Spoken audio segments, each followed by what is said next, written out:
வணக்கம் நண்பர்களே. என்னோட ரோஸ் தாவரத்தில் மழை காலம் வந்துட்டாலே மஞ்சள் பழுப்பு அடிக்குது.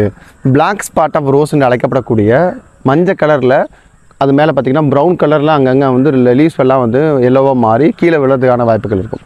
இந்த ரோஸ் வரக்கூடிய பிளாக் ஸ்பாட் நோயை பற்றி அதை எப்படி சரி பண்ண போகிறோம் அப்படிங்கிறத பற்றி இன்றைக்கி இந்த வீடியோ பார்க்க போகிறோம். நீங்கள் பன்னீர் ரோஸு, பட்டன் ரோஸு, இல்லை நீங்கள் ஊட்டி ரோஸ், பட்டன் ரோஸ் சின்ன சின்ன சொல்லுவாங்க இல்லையா, இந்த வகையோட ரோஸ் பிளான்ட் வச்சுருக்கீங்க. இந்த ரோஸில் இந்த பிளாக் ஸ்பாட் ஆஃப் ரோஸ் அப்படின்னு அழைக்கப்படக்கூடிய இந்த கருப்பு இலைப்புள்ளி நோய் கண்ட்ரோல் பண்ணுறது எப்படின்னு தெரிஞ்சுக்கணும் அப்படின்னு ஆசைப்பட்டீங்கன்னா தொடர்ந்து இணைஞ்சிருங்க. Each and every second is important for you. Video skip பண்ணாமல் முழுசாக பாருங்க, அப்போ தான் நான் என்ன சொல்ல வரேன் அப்படிங்கிறது உங்களுக்கு தெரியும். பச்சைத்துண்டு.in இங்கு விவசாயம் சம்பந்தப்பட்ட A to Z எல்லா பொருட்களையும் வாங்கிக்கலாம். இனி விரல் நுனியில் விவசாயம். வெல்கம் வெல்கம் டு விவசாய channel. Black spot of rose என்று அழைக்கப்படக்கூடிய இந்த செர்கோசோரா ஸ்பீசிஸை சேர்ந்த இந்த இலைப்புள்ளி நோயை பற்றி தான் நம்ம பார்க்க போகிறோம். ரோஸ் சாகுபடி அப்படிங்கிற மாதிரிலாம் பரவலாக முக்கியமான எல்லா மாவட்டங்களையும் வளர்க்கப்படுகிறது. 90% மாவட்ட தலைநகரங்களில் ரோஸ் சாகுபடி அப்படிங்கிறது இருக்குது, மலை மாவட்டங்களை தவிர. பர்டிகுலராக பார்த்தோம் அப்படின்னா ரோஸை பொறுத்த வரைக்கும் திருப்பூர், தாராபுரம், பரணகுளங்களும் அங்கே கொஞ்சம் லைட்டாகும். சேம் சைடில் பார்த்தோம்னா ஊட்டி அங்கே கொஞ்சம் மாட்ரேட் ஆகும். ஆற்றத்தட்டு கிருஷ்ணகிரி மாவட்டம், ராயக்கோட்டை, சூளகிரி, அந்த தளி, தெங்கனிக்கோட்டை இந்த ட்ராக்கில் ரொம்ப ஹெவியாகவும் ரோஸ் சாகுபடி தமிழ்நாட்டில் பரவலாக வளர்க்கப்பட்டு வருகிறது.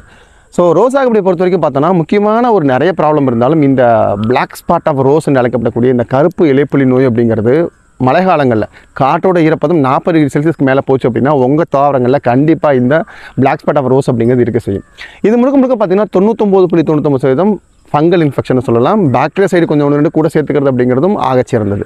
இந்த லீஸ் பாட்டை பொறுத்த வரைக்கும் பார்த்தோம்னா காற்றில் பரவக்கூடிய கொரிடியாக்கள் மூலமாக இலை வழியாக பரவக்கூடிய நோய். இது இலையில் அங்கே வரக்கூடிய நோய் இல்லையா.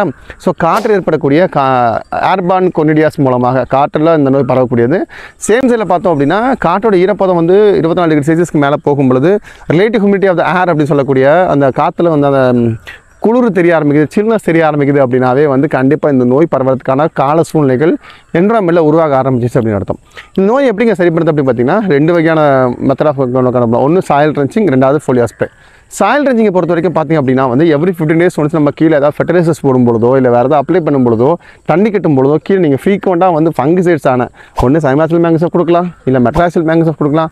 ரெண்டில் ஏதோ ஒன்று ஏக்கராக்கு சைமாசில் மேங்கோசப் பார்த்தா 300 கிராம் ஏக்கராவுக்கு, மெட்டலாக்சில் மேங்கோசப் பார்த்தா ஏக்கராக்கு 1/2 கிலோ. ஓகேங்க. இதெல்லாம் இல்லை அப்படின்னா CHO காப்பர் ஹைட்ராக்சைடு அழைக்கப்படக்கூடிய கொசைடு இந்த பார்த்திங்கன்னா ஏக்கராக்கு 1/2 கிலோ நீங்கள் ட்ரென்ச்சி கொடுக்குறது மூலமாக இதை கண்ட்ரோல் பண்ண முடியும். ஓகே, இதுவும் வேணாங்க, இன்னொரு கொஞ்சம் ரேட்டு சீப்பாக நல்லா லாங் லாஸ்டிங்காக வேணும் அப்படின்னு ஆசைப்பட்டீங்கன்னா உங்களோட கான்செப்ட் எங்கே போகணும் அப்படின்னா ட்ரேடு காப்பர். ஸோ காப்பர் இடிடி என்று அழைக்கப்படக்கூடிய எத்திலின் டையமின் டெட்ராஸ்டேட் அழைக்கப்படக்கூடிய எட்டா வடிவத்தில் இருக்கக்கூடிய இந்த காப்பரை ஏக்கராக்கு 1/4 கிலோ ட்ரன்ச்சிங் கொடுக்கறது மூலமாக இதை அப்படியே அரெஸ்ட் பண்ண முடியும். நம்பர் 1. மேற்கொண்டு மேலே ஃபோலியோ ஸ்ப்ரே என்ன பண்ணலாம் அப்படின்னா டிபெண்டிங் அப்பான் இன்ஃபெக்ஷன்ஸை பொறுத்து லைட்டாக இருந்ததுன்னா ப்ரப்பிகோனசோல் லிட்டருக்கு 2 மில்லி, டில் டெக்னிக் இருக்கு இல்லையா, லிட்டருக்கு 2 மில்லி, அது கூட எக்ஸோகோனசோல் காண்டாக்ட் டெக்னிக் லிட்டருக்கு 3 மில்லி, ரெண்டையும் மிக்ஸ் பண்ணி மேலே ஸ்ப்ரே கொடுக்குது அப்படிங்கிறது கீழே நீங்கள் ட்ரன்ச்சி கொடுத்துட்டீங்கன்னா நல்ல கண்ட்ரோல் இருக்கும். அப் டு 10 days வரைக்கும் கண்ட்ரோல் இருக்கும். ஆஃப்டர் தட்டு 2வது ரவுண்டாக பார்த்திங்க அப்படின்னா ரொம்ப ஹெவியாக இருக்குது இன்ஃபெக்ஷன் அப்படின்னு நீங்கள் நினச்சிங்கன்னா அசாக்சோஃபின் ப்ளஸ் ஜைவனோகோனசோல் இருக்கு இல்லையா, அது லிட்டருக்கு நீங்கள் 3 மில்லி, 2 மில்லி என்னாஃப் என்ன கேட்டால் அது ஒரு 2 மில்லி போட்டுக்கிட்டு கூட இந்த டைஃபாய்ட் மீத்திரன் எனக்கப்படக்கூடிய ரோக்கோ டெக்னிக், அந்த டெக்னிக் பார்த்திங்கன்னா 3 கிராம் லிட்டருக்கு இது ரெண்டையும் மிக்ஸ் பண்ணி நீங்கள் மேலே ஃபோலியா ஸ்ப்ரே ஒரு டானிக் கூட சேர்த்து கொடுக்கும்பொழுது இது அதிகப்படியாக கண்ட்ரோல் ஆகிறதுக்கு உறுதி பண்ண முடியும். ஆஃப்டர் தட்டு பார்த்தோம் அப்படின்னா மெக்னீஷியம் டெஃபிஷியன்சி பார்த்திங்கன்னா இந்த மாதிரி நோய்கள் அதிகமாக உருவாகிறதுக்கு வாய்ப்பு இருக்கும். இது கூட மெக்னீஷியம் ஹெப்டோஹைட்ரேட் இருக்கக்கூடிய இந்த எப்சோடாப் இல்லை மெக்னீஷியம் ஆக்சைடு இருக்கக்கூடிய லிக்விட்ஸ் ஏதாவது கூட சேர்த்துக்கிட்டு அப்படிங்கிறது இதெல்லாம் உடனே பச்சை கட்டுறதுக்கு இம்மிடியட்டாக கலர் மாறி தாவரம் ஒளிச்சரிக்கை நோக்கி தாவரத்தோட அடுத்த படைகளை நோக்கி பயிர் போகிறதுக்கான எல்லா வகையான இதையும் ஹெல்ப் பண்ணுறதுக்கு யூஸ்ஃபுல்லாக இருக்கும். ஸோ இந்த முறைகளை பயன்படுத்தி உங்களோட தாவரங்கள் இருக்கக்கூடிய இந்த பிளாக் ஸ்பாட் ஆஃப் ரோஸை தடுத்து நீங்கள் சூப்பராக பயிரை கொண்டு வந்துடலாம் அப்படிங்கிறது மூலமாக சொல்லி ஆசைப்படுறேன். இந்த மாதிரி வேறு ஏதாவது ரோஸ் பயிரில் இருக்கக்கூடிய பிரச்சனைக்கு ஏதாவது சொல்யூஷன் தேவைப்பட்டால் கீழே காம்பாசம் கமெண்ட் பண்ணுங்கள். எங்கிட்டையும் அது உங்களுக்கு வீடியோவை போட காத்திருக்கும். இந்த மாதிரி நிறைய யூடியூப் விவசாய சேனல் தொடர்ந்து சப்போர்ட் பண்ணுங்கள். நிறைய விஷயங்களை நீங்கள் ஈஸியாக விவசாயத்தை தெரிஞ்சுக்க முடியும்.